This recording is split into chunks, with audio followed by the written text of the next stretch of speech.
নমস্কাৰ বন্ধুসকল, আশা কৰিছোঁ সকলোৰে ভাল। আজি যিখিনি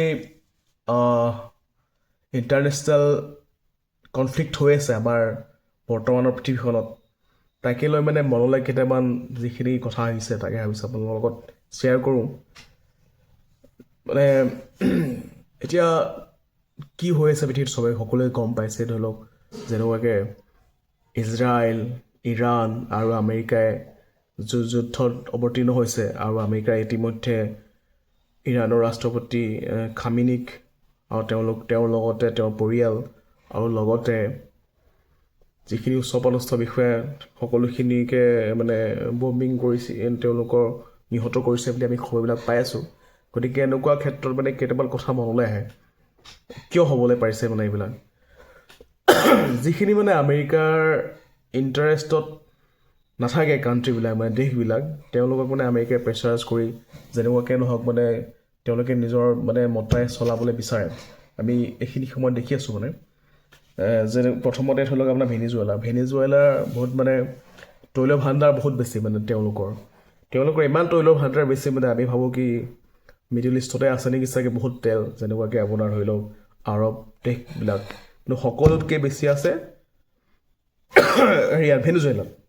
ভেনিজুৱেলাত তেলৰ লগতে প্ৰাকৃতিক ভাণ্ডাৰো যথেষ্ট আছে, যিখিনি আমেৰিকাই নিজৰ দখলত আনিবলৈ বিচাৰিছিলে।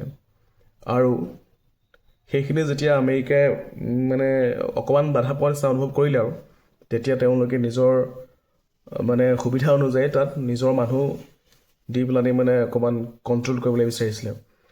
আৰু তেতিয়া নিকোলাছ মাডুৰোৱে কৈছিলে যে ন' ৱাৰ পিছ, তেওঁ স্পেনিছ কয়, তেওঁলোকক স্পেনিছ ভাষা কোৱা দেশ এখন আপোনাৰ যিখন ভেনিজুৱেলা, কিন্তু তেওঁ সংবাদ সম্বোধন কৰি বাৰে বাৰে কৈছিলে যে ন' ৱাৰ পিছ।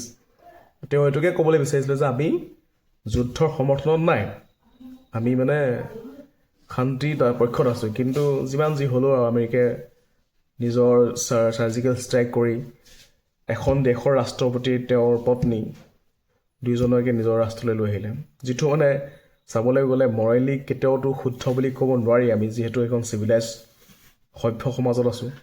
কিন্তু হ'লেও এইবিলাক হৈ যায় আজিকালি, জোৰ জা মুলুক তাৰ যিটো তেনেকুৱা ধৰণৰ চলি থাকে। ঠিক তেনেদৰে এতিয়া আপোনাৰ আমেৰিকাৰ যিখিনি আছিলে নিৰ্দেশনা, সেইবিলাক ইৰাণে মানি চলা নাছিলে। তেওঁলোকে নিজৰ নিউক্লিয়াৰ প্ৰগ্ৰেম ষ্টাৰ্ট কৰিবলৈ বিচাৰিছিলে। গতিকে তেওঁলোকৰ যেতিয়া আৰু তাৰ তেওঁলোকৰ নিউক্লিয়াৰ প্ৰগ্ৰেমটো প্ৰথমতে ইজৰাইলৰ কাৰণে বহুত বিপদে দেখা দিলেহেঁতেন ষ্টাৰ্ট হোৱা হ'লে। গতিকে দুইখন দেশে আক্ৰমণ কৰিলে। এতিয়া আমেৰিকাই আপোনাৰ চাৰ্জিকেল ষ্ট্ৰাইক কৰি পেলাই বম্বিং কৰি খামেনিক হত্যা কৰিলে। ধৰি লওক কেনেকুৱা ধৰণৰ কনফ্লিক্টবিলাক হৈছে। গতিকে এনে ক্ষেত্ৰত আমাৰ দেশৰ যিসকল মহান ব্যক্তিয়ে আমাৰ দেশক এখন পাৰমাণৱিক শক্তি হিচাপে প্ৰতিষ্ঠিত কৰিলে, সেই মহান ব্যক্তিসকলক আমি অন্তৰৰ পৰা ধন্যবাদ দিব লাগে। হয়, আমাৰ ভাৰতত বহুত সমস্যা থাকিব পাৰে, বহুত কৰিবলগীয়া আছে, কিন্তু সঁচাকৈ আজিৰ দিনত আমি ভাৰতীয় হিচাপে গৌৰৱান্বিত যে আমাক ভাৰতক কোনো এনেকৈ ৰঙা চকু দেখুৱাই ক'ব নোৱাৰে যে আমি এনেকুৱা কৰি দিম, কিবা কৰি দিম। চেংচন লগাব পাৰিব, এইটো অভিয়াছলি চবেই পাৰিব। তেওঁলোকৰ আমেৰিকান ডলাৰৰ যিহেতু হেৰি আছে,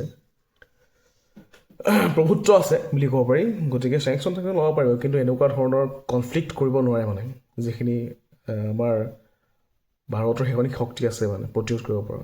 গতিকে আমি সেই মহান ব্যক্তিসকলক সঁচাকৈ ধন্যবাদ দিব লাগে। আৰু আজি ভাৰতীয় হিচাপে গৌৰৱ কৰিছোঁ যে আমাৰ ভাৰতখন অন্ততঃ আমি ভাৰতীয় হিচাপে পাৰমাণৱিক শক্তি হিচাপে আমি আজি মূৰ তুলি এই বিশ্বত থিয় দি থাকিব পাৰিছোঁ